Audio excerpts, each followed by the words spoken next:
So legally, Germany needs to, of course, criticize the actions of the United States and Israel because they are not in accordance with international law.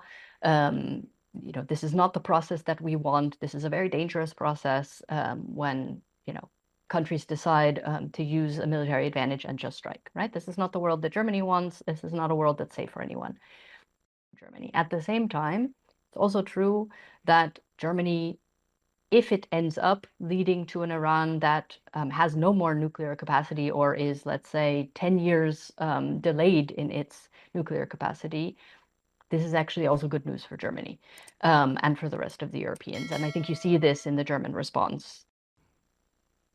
It appears that the efforts to keep the US out of the war or to end the war between Israel and Iran or Israel's attacks on Iran's weren't successful. We've seen now a really prominent escalation with the entrance of the US and these bombing attacks.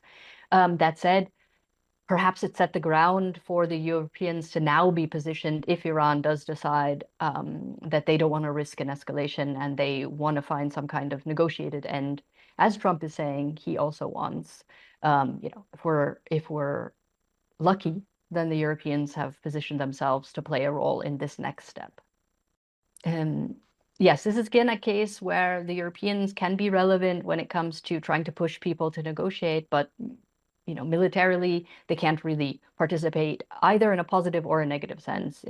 They can't stop what Israel might want to do or what the US might want to do, and they also couldn't participate even if they wanted to in any kind of meaningful way. So the Europeans are, in terms of security policy, security capacity, relatively irrelevant.